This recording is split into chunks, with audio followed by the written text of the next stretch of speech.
another beautiful day to be a Raider. Draped in the silver and black. I represent the shield. I represent the swords. It's that time of night again, Raider Nation. And you've come back. Why? Because it's time. It's time to bring the...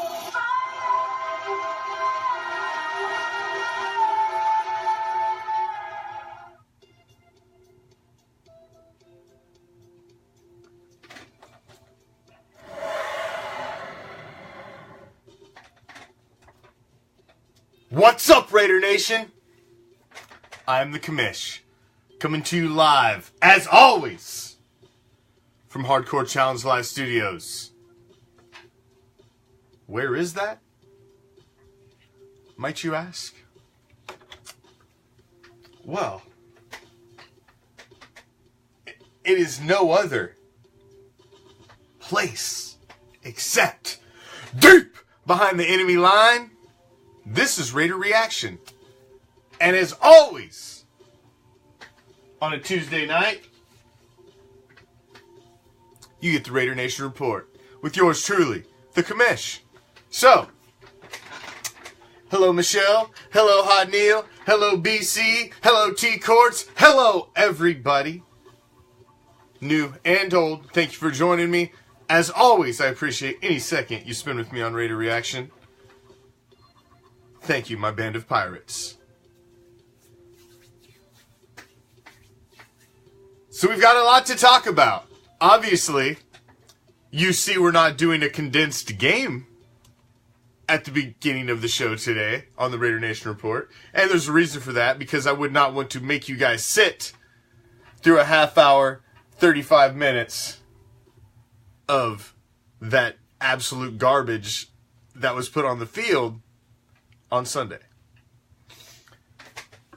So I also don't know if you noticed, I decided I would wear my vintage throwback Marcus Allen 84 along with my vintage, it's even got the green undercap, the vintage Los Angeles Raiders had the last time that we were truly great.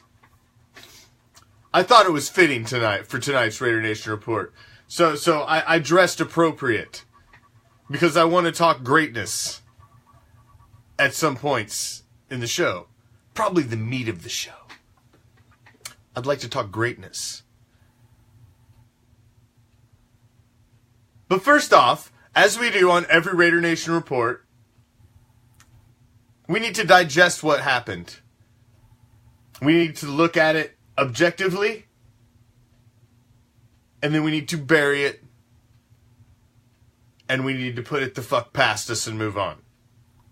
That's what needs to happen tonight. Because, I'm not going to lie, Raider Nation, I'm sure I am just like a lot of you. The Sunday game has not left me yet. Usually by Monday morning it's starting to wear off, and by the end of Monday, I'm okay with it. Because I'm a true fan, like I'm sure most of you are as well. And I'm emotionally vested in my team, and when they lose, it pisses me the hell off. And usually by the next day, I'm fine when I wake up, and I'm over it, and I'm looking forward to the next week. But this one's just hung around today. It's just stuck with me. Like a nagging, festered fucking splinter that just won't go away. You're like, God damn it, I thought I got it all out of there. No, there's one little piece in there. And it's just fucking... You know what I'm talking about. This one just burned. Burned a little more. Because we all know how much it meant. And it looked like our team didn't.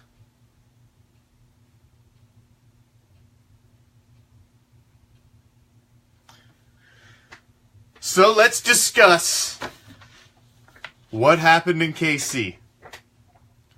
I'm going to give you some facts.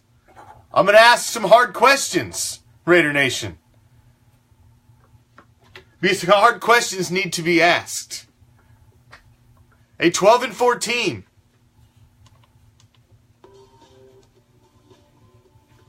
does not just become 6-7, possibly 6-8, 6-9, God forbid, 6-10. I hope that doesn't happen. I honestly think we have a very, very capable chance of beating the Cowboys this week, and we will discuss that later in the show. But first, let's stick with what happened, and let's bury the past and break it down first. Jack Del Rio has now coached in 184 games. 184.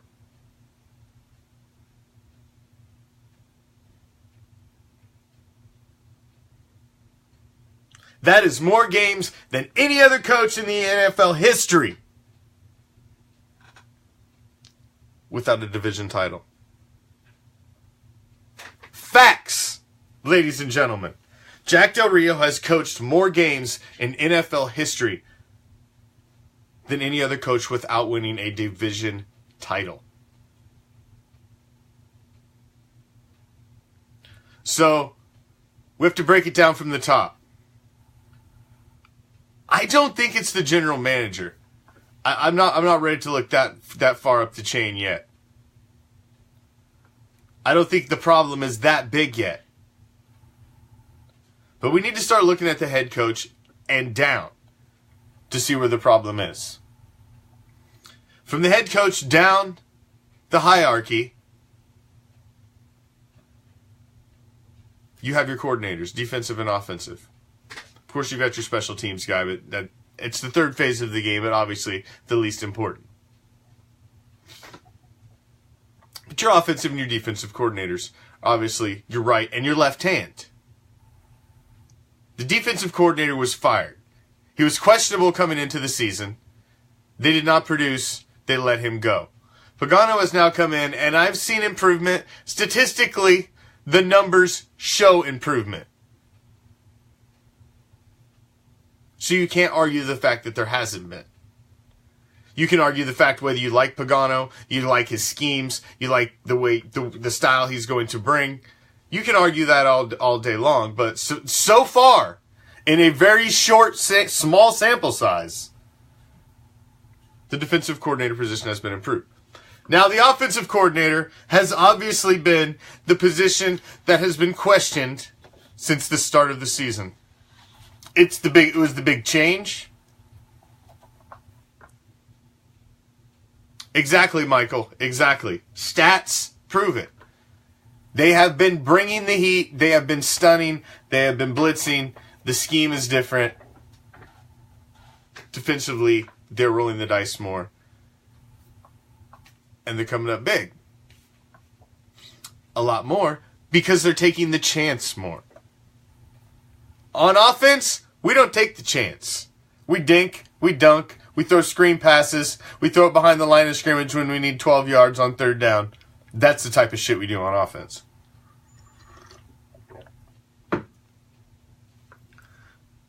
So obviously Downing was the new piece. Oh, never say never. Never. I agree with Chris 100%. I'm not saying never. But we have to look at what happened last week.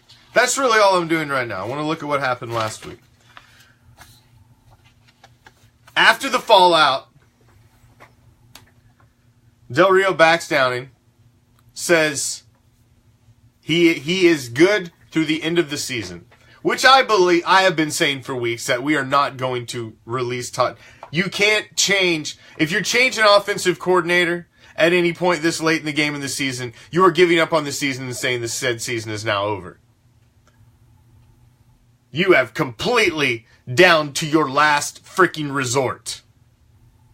Your team can't move the ball. You have given up all hope. Now, defensive coordinator is a bit different.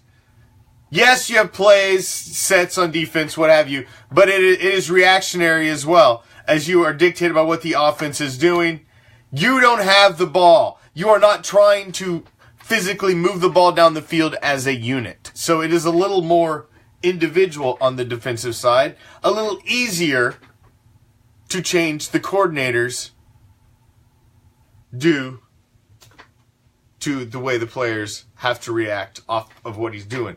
It's, yes, they need to work as a whole, but not in unison as a well-oiled machine like an offensive unit needs to move. To completely change an offense and a scheme midstream of a season, you know it's over and you've completely given up and you're like, shit, let's just get the rebuild started now.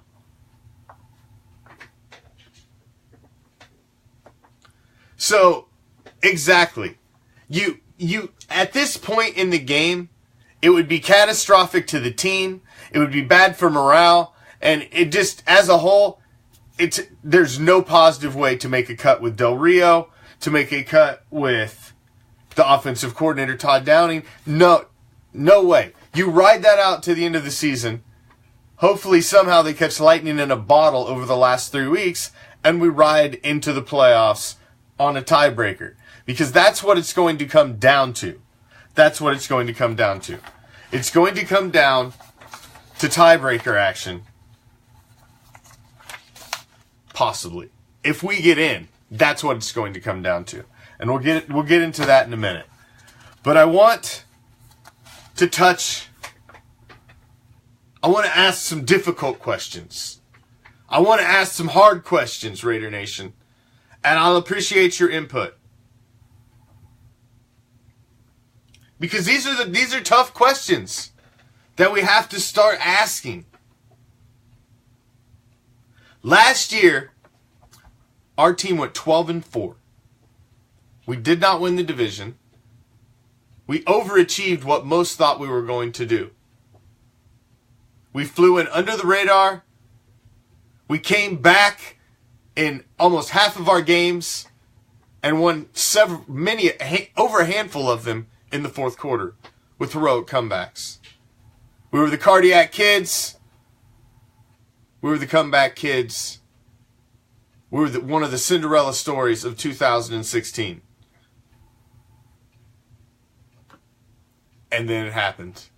The event that absolutely murdered my Christmas Eve and probably most of Raider Nation's.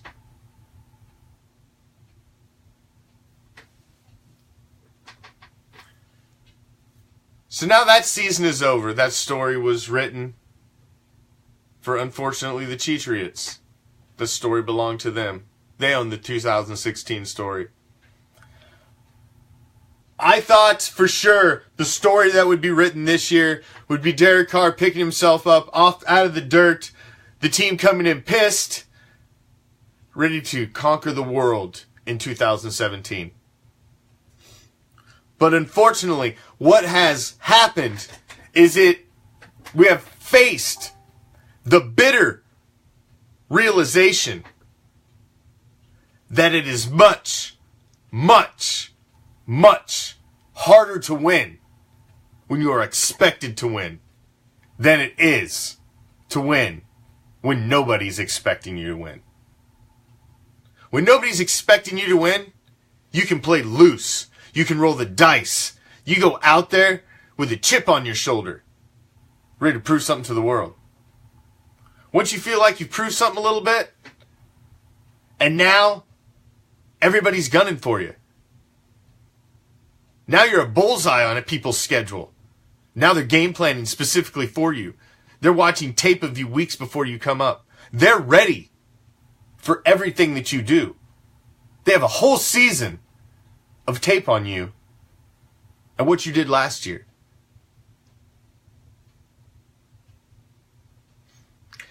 We watched Derek Carr and the offense kind of progress and grow together over the past several seasons. Our defense, although we've added stars, has not kept up. Last year we gave up a ton of points. But our offense, I thought, was climbing and on an upward trend. But as I said and discussed many times in the offseason, there is a peak. much like the Cowboys last year, who peaked quick, typically means a quick fall off. If you can stay on a gradual climb, progressing over a few seasons, gaining some playoff experience, maybe losing in a round or two, usually those are the teams that stay the course, that build a core, and over a few seasons build continuity, consistency, and a dominant core team.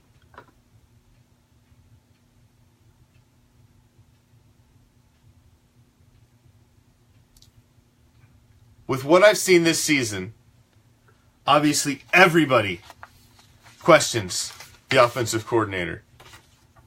Everybody blames the drops. Yes, there are a lot of things to blame. The offensive line is not playing as well. There are lots of fingers to point. It's all beast mode. The running game sucks. Nobody wants to say it because he's a nice guy. DC4. He's got happy feet in the pocket, and he has all season. He's not stepping and firing. His accuracy is off.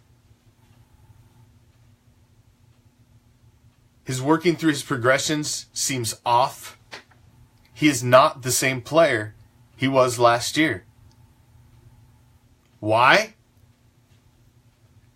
I don't know. But let's look at some numbers. Derek Carr now, under pressure, in the pocket, has a 41.4 passer rating. Regardless of what's happening in front of him, under pressure, his passer rating is terrible. He has happy feet. He can't stand strong under pressure right now. I don't know if he's gun shy from the hits he's taken, the injuries he's sustained, but he doesn't look like the same player. When you look historically at quarterbacks around the age, career-wise, of Derek Carr,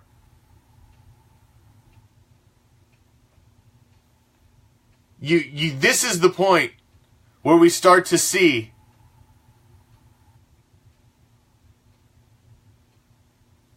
if he continues the climb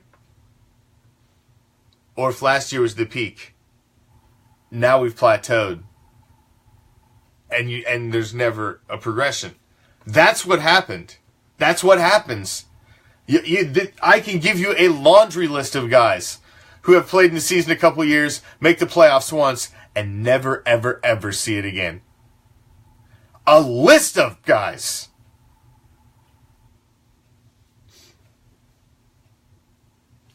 Do I want it? No. But you have to start asking these questions because something on the offense is not the same. We are now viewed differently and we are game planned differently.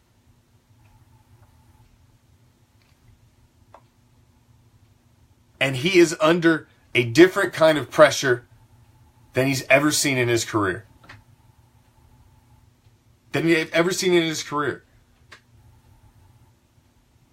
And last year, like I said, we flew under the radar all season. Nobody expected us to be what we were last year.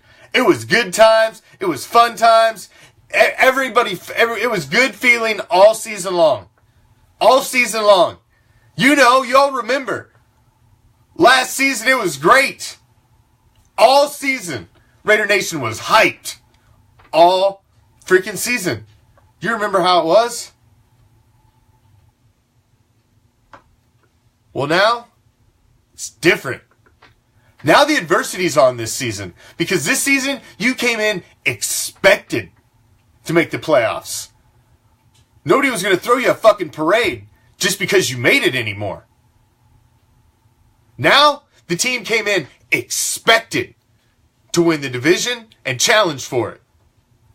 To make the playoffs at minimum. That was expected this season. So there was pressure coming into this season that this team and this quarterback had never felt before.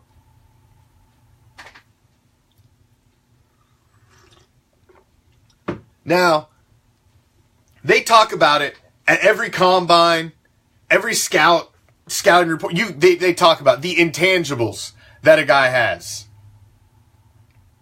They questioned if Derek Carr, Mel Kiper had questioned Carr and his play in the pocket under pressure in his draft review of him and his breakdown. So this is nothing new. This is something he has dealt with his entire career.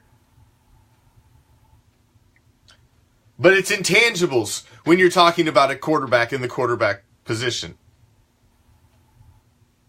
I can't. Wouldn't you like to know, Michael? Wouldn't you like to know? But it is a nice cup, though, you have to admit.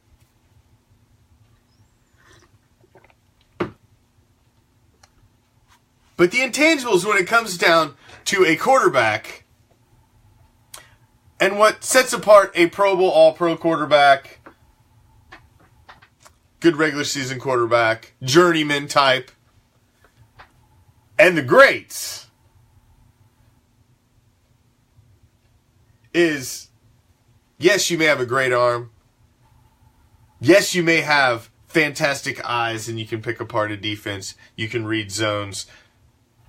You've got the mind of a quarterback. You've got everything physically a quarterback should have. Even mentally, you're pretty good. Better than average. But what you have to ask about a quarterback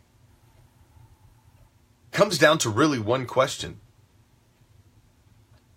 If you've already proven that you have the physical capabilities, it comes down to one question. If you're going to be one of the greats,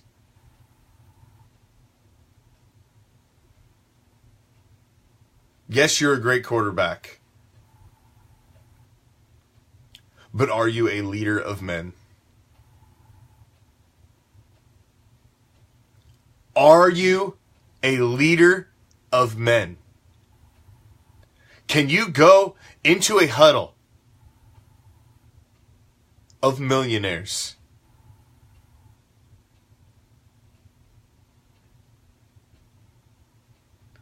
and demand better? Can you go in the huddle and grab the offensive lineman that just missed his fucking tackle and got you absolutely fucking creamed?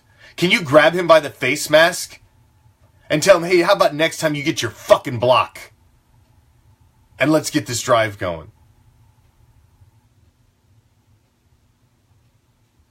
Can you inspire the men in the huddle with you? Can you be a leader of men? That is what a great quarterback is. A great quarterback can emotionally pick his team up, fire them up. If your offensive coordinator's sitting in fucking garbage, then you go over there and tell him, what the fuck, man? You're getting us killed. Why you got me throwing fucking screens? What the fuck? I see Coop and Crab running clean. Let me throw the ball. Audible. You're the $125 million man. This team needs you to be the leader right now more than anything. I watch your press conferences all the time. I watch them all the time.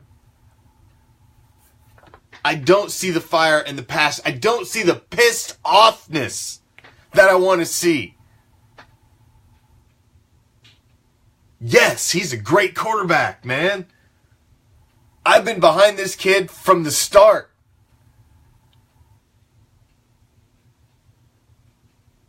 But sometimes, in a game of violent men, a violent game involving violent men, you gotta be nasty. And you gotta what the fuck some people. Does he have that? Does he have the snake in him? You know what I'm saying? Is he that guy? Is he that guy that's going to smack his fucking team around and say, come on! Let's fucking do this!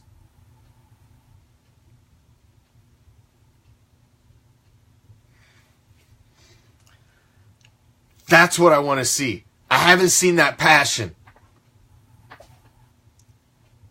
We've got talent.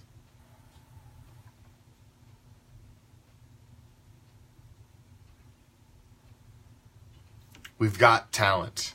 We are basically a healthy team. Yes, we've got bumps and bruises.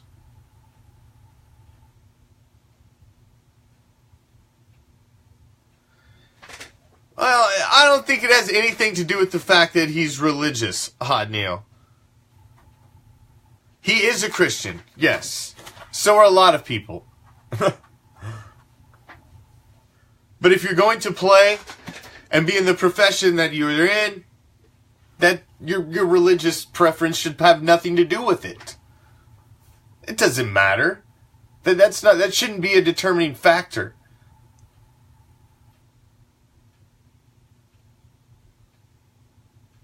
Unless it makes you too nice.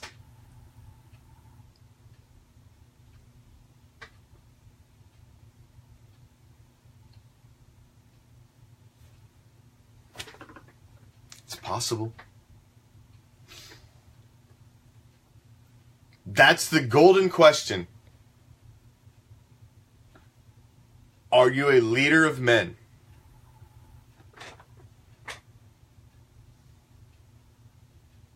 Are you a leader of men? Exactly.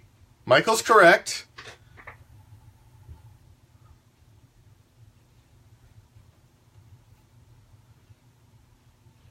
This is work.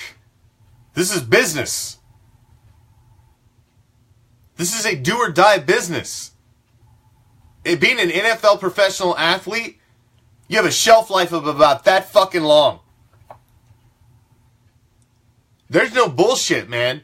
You assembled this team for 2017, and this team's not going to be the same fucking team next year. You never have the same teams back-to-back years. You can't keep it together. So you get only a few shots in your gun. You're given a few fucking bullets. And if you don't get it done,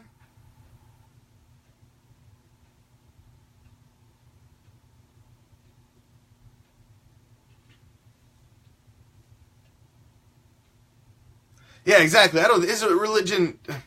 That's got nothing to do with it. I agree with you guys. Had nothing to do with it last year. But like I said, that last year was a different season.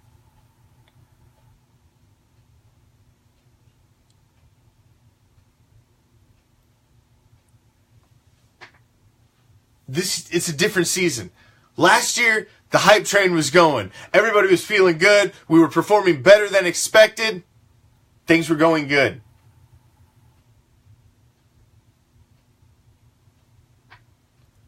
This year, when you're expected to win and everybody's gunning for you, the spotlight's all on you, it's different, man. It's different. No, I've not really lost faith in him 100%. But I've started to question him a little, NorCal. I have started to question him a little. I have. I'm not going to lie. This season has waned me a little bit. I still believe, and I hope he's the one. But I've seen things that now raise questions. And it makes you ask questions. That's really what it is. Because up until now, it was up, up, up, up, up. There were no questions because everything he was doing was a progression. He was getting better. He was getting better. He was getting better. Constantly getting better. Constantly improving. And now, he's regressed a little bit. So you have to ask. Did he peaked? And he's fallen off a little bit. Now, is there another peak coming beyond that where he's learning? Now he's learning how to deal with this, and he's going to bounce back, and he's going to be better than ever, and ta-da! I understand the rookie offensive coordinator, but that doesn't get him off the hook for bad passes, floaters, being off the mark. That doesn't get you off the hook for that stuff. It really doesn't. So, there's a lot. I don't have enough fingers to point blame on the offense right now, because I need more fingers. Because you can point blame all over the place. But what I have heard is very little of anybody pointing blame at Derek Carr because they don't want to, because he's too goddamn nice. Well, he's the CEO of an offense that's not moving, that's stagnant and stale right now. And that is truth. That is truth. But that's in Kansas City.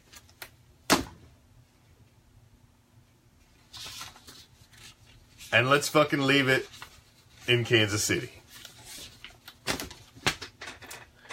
So let's bury Week 14. Let's put it to rest. Raise our shield high. And put Week 14 to rest. Let's bury it. It's gone. It's dead. It's fucking Tuesday. We lost on Sunday. It was a damn early game, too. So we're talking well over fucking 48 hours away. So it's over. That's why I like having the Raider Nation report on Tuesday. Because we can discuss. Typically I like a win. But today we had to talk about bad shit. You know? It's like your kids. You love your kids to fucking death. They're your everything. And then you come home from work and you forgot it was fucking report card day. And they open up the report card and you're like, motherfucker, what you got a D for? Are you kidding me? A D? And now your good mood's just out the fucking window. Gone. It's ruined. Like a fucking D, are you kidding me, kid? It's in gym. I mean, come the fuck on. And then now you're just pissed and you're upset. And you're mad at the kid. Do you love the kid any less? Fuck no, you don't love the kid no less. But you're pissed off at him because he underachieved and he did something stupid. Just like we did in Kansas City. We underachieved and we did something fucking stupid. And I'm pissed off. And so should the rest of you. You should be pissed the hell off too. Because we've all sat through seasons of fucking losing. It's nothing new for Raider Nation. We're used to it. We're immune to it. We live and breathe off it, and we spit it back out and say, fuck you. We don't care. We've dealt with it before. But the thing is, last year gave us a nice shining, gave us hope. And now this year, with all this hope and all this expectation, and as good as last year felt, this year feels just as painful. On the opposite end of the spectrum. Now, as shitty as we've played to get to our 6-7 record, there's 3 games left on our schedule. And there are also 3 games left on the 2 teams that we are chasing in the AFC West. And they just so happen to be playing each other this week. So, you don't have to be a mathematician to figure out if we can beat the fucking cow patties this week. We're still in it. We're still in it. As shitty as we've played. Come home after we pissed down our leg in Kansas City. We're still in it. We don't hold our destiny in our own hands anymore. We've now handed part of that to our rivals. But they play each other this week. That means one of them is going to lose. If we win, we now caught one of them. That makes this week an absolute must-win. We cannot lose another game and have a winning season. 9-7 is now our goal. 9-7 and a tiebreaker we can win is now our goal. The division title is still attainable.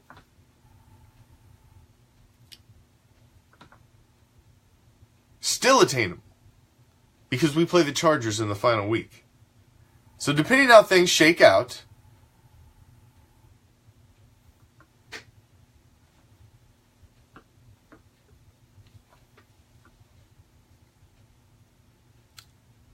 things could be difficult.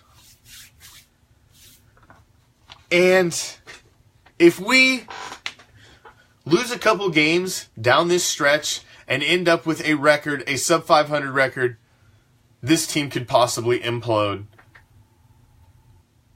A lot of moves will be made. And who knows what we look like coming into 2018. And as Watts mentioned, we don't have a backup plan at quarterback. Who is it? Connor Cook? EJ Manuel? No. We don't have a backup plan. All we have is a fucking tourniquet. Something to stop bleeding. That's all we have. That's all our backup quarterbacks are tourniquets. To stop bleeding in event of injury. That's it. So the Chiefs are looking at the Chargers, Dolphins, and Broncos. The Chargers are looking at the Chiefs, the Jets, and us. As you all know, we have the primetime game Sunday Night Football this week against the Cowboys. Then it's the Eagles with now Nick Foles at the helm. See, we've even been getting it set up for us every week. You know, Peters was out. The 30th fucking goddamn offense, 30th overall defense in the league. And we can't throw on that. We can't exploit that. Even when the 30th defense in the league is missing their goddamn star defensive back, we can't capitalize on that. Like, come on.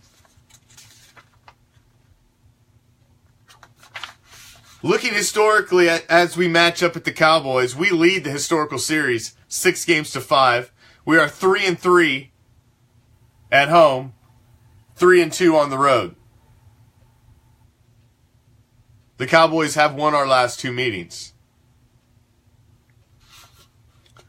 This game, this is it. We are at home, under the lights, on prime time, again, in front of the country. Can we please not drop trowel and show our ass in front of the fucking country again? Please? Because I'm getting fucking embarrassed to have to go to work the next day. And you know, the casual, when you're in prime time in the Sunday night game, the Monday night game, the casual ass fan who never watches a fucking football game all season is the jackass that happened to watch that game. Man, your team really sucks.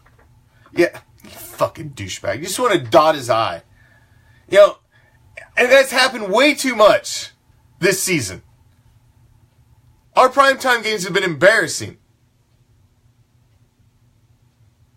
So let's fix that shit. The world is watching. We're at home. They got no Ezekiel Elliott. Their quarterback's not that good. Their offensive line's beat up. Their defense sucks. It's the fucking Cowgirls. Come on. Man, there's just certain games in a season that you have to fucking win for your fans. And this is one of them. Raiders fans and Cowboys fans do not fucking like each other. Period. One of my best friends is a Cowboys fan.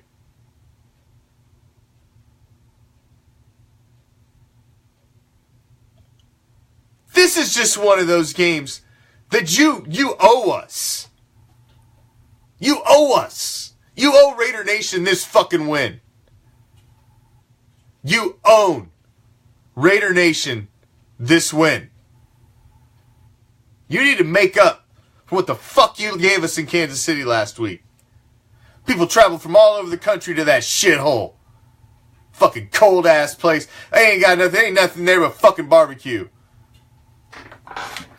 I've been to Kansas City. Don't lie to me. You got football, crappy fucking Kansas City Chief football, and barbecue. Barbecue's good. But, you know, go to fucking bumfuck ass Kansas City. It's cold as hell. Had to go there. Watch that shit. You owe. You owe. It's time for you to pay up. It's prime time. Don't come looking like shit this week. Do not embarrass yourselves and your fans. We ask you, please. We've got 2 primetime games in a row.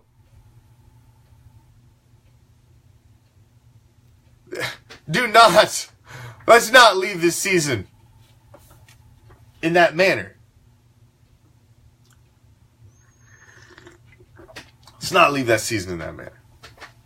Now, I have total faith that we can beat the Cowboys this season, this week. Total faith. We have the talent. We have the capabilities on both sides of the ball. We have the capabilities. So there's no reason we should not be able to win this game. We're at home.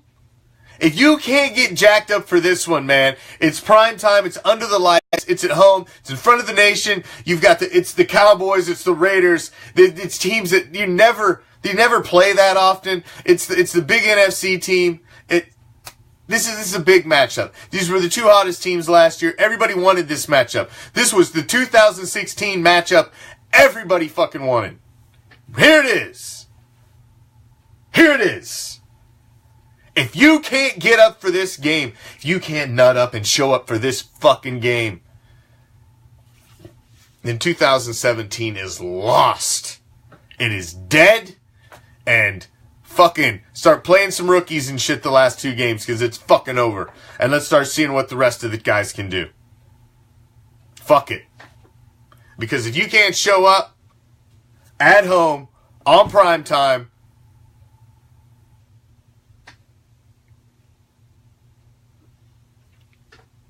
I don't know what to say.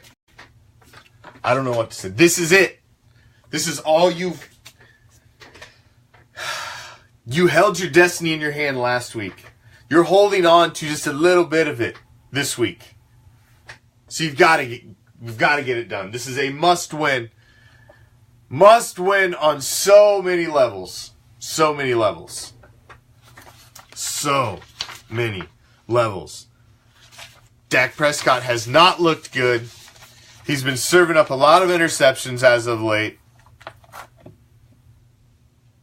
The running game is not the same without Zeke. Their offensive line is beat up. The defense can be exploited. We need to have a good game plan. We need to implement it. And the players need to execute it.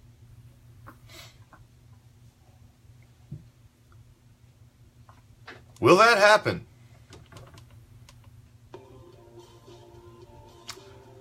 That remains to be seen. I'll be watching, as I know all of you will be as well.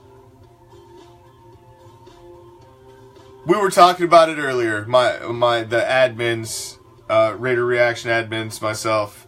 We were talking about it earlier in pre-meetings. How sad it will be if Raider football ends after 3 more weeks. We will be robbed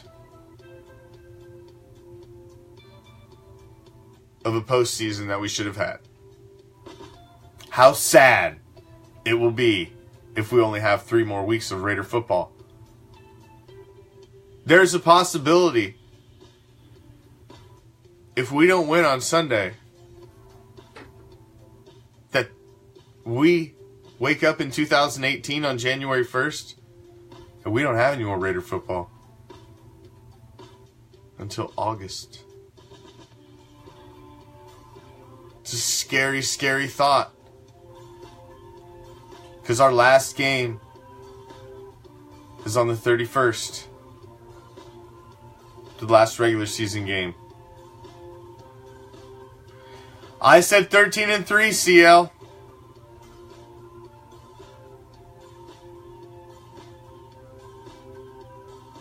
I said 13-3. I did not see this at all. I don't think any of us did. I watch probably more of the game than most. Because I go back, I like to do the breakdown. I look back through the game. I have the coaches taped. I pay the extra money, so I have all of this stuff to do proper breakdowns. So I have all of the footage, and I watch the plays, and I see what's going on. But it's very perplexing when you go back and you watch what's going on. It's just perplexing. It's so hard to pinpoint where the problem is because you see so many things.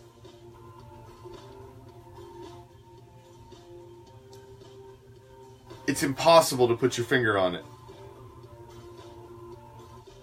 Impossible to put your finger on it.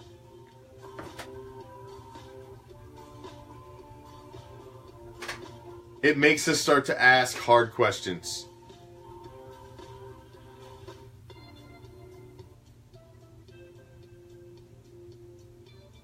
Makes you have to start asking hard questions. The questions that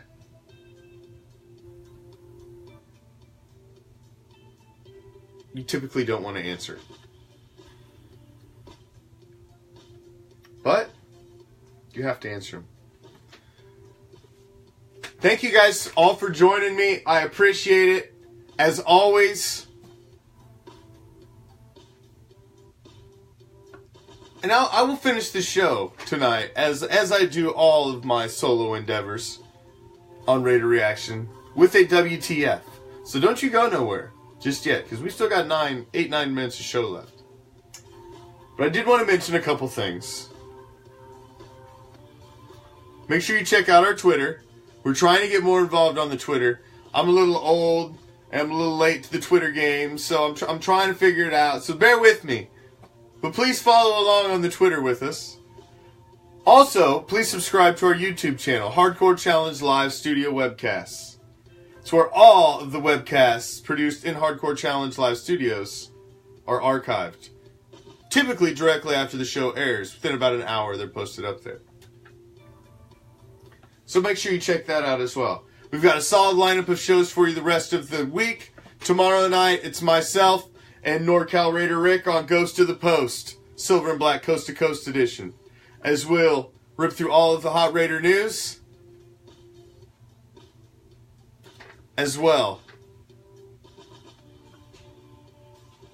as roll through all of the upcoming games for the week and make our picks.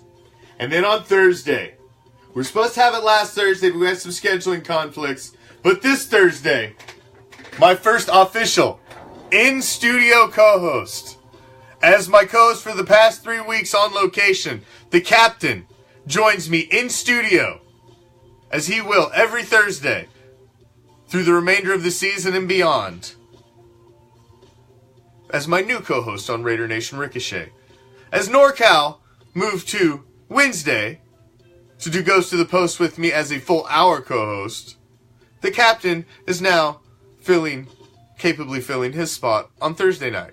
So a little shuffle for that ass. And then on Friday, of course, you know what Friday is. It's Black Friday, Raider Nation, Silver and Black Theater, as we dust off a Raider classic and send you into the weekend with a Raider W, some Raider touchdowns. What better way to spend a Friday night if you're just chilling at home? Kick back, watch some old school Raider football. And then on Saturday night, we've added a new show to the lineup. Our newest host. He's done a few things here and there. But now on Saturday night, to get you ready for the game on Sunday, we've got the Saturday Night Hype Show taking place at 9 o'clock Pacific, midnight Eastern, with my boy BC Raider. So check that out again this Saturday night as we got the Hype Show to get you ready. And now, to close out this edition of Raider Reaction, I bring you my WTF. Now,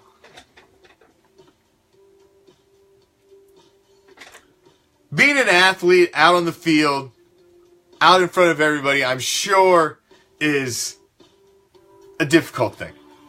Especially when things don't go your way in an emotional game, and things don't occur and go your way. I'm sure it's difficult. Fans are drunk, they're assholes, they throw things, they say things. But you, as a consummate professional, paid millions of dollars to perform upon said stage, needs to be the one that has the thicker skin. You're the one that has the most to lose. The guy in the stands has nothing to lose. At all. Nothing to lose. But you do. So when you're being heckled by Joe Schmo, who paid $150 for a ticket and has been sucking down fucking $20 beers for the last 4 hours,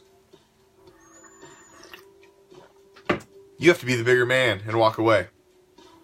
Especially when you're a 300 plus pound, gigantic man of a player.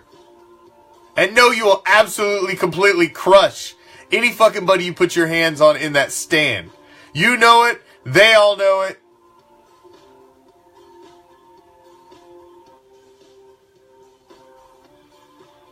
You have to be the bigger person. Now, Quentin Jefferson had to be completely restrained as he tried to go in the crowd as Seattle lost and go after a few fans.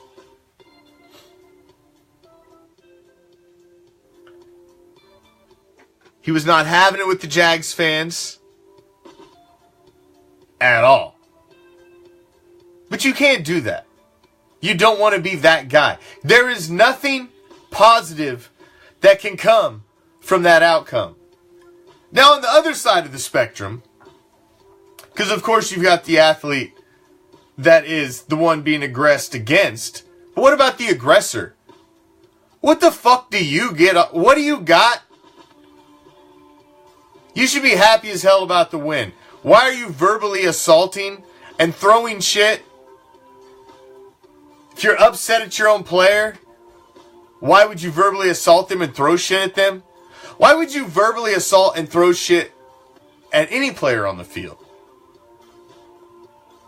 It's one thing to say something, but why would you go so derogatory? To the point that somebody would want to climb in the stands after you. What do you get from that?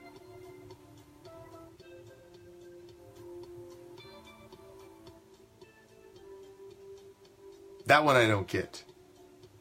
But as the professional, you cannot be the guy that goes in the stands. To both, but especially the professional, I have to say to you, what the fuck? You can't be acting like that. Thank you for joining me, as always. As always, thank you for joining me. Even if it is a second you spent with me, I appreciate that second. And I appreciate it gratefully. New, old, whoever you are. My band of pirates. Thank you for joining me on another edition of Raider Reaction. Please tune in tomorrow as we drop back deep in the pocket and let it fly league wide as we go ghost to the post. Silver and black, coast to coast. With myself and NorCal Raider Rick. Tomorrow, same fucking time, same Raider channel. Right here, as always, on Raider Reaction. I'll see you tomorrow. I'm out. Peace, love, Raider Nation.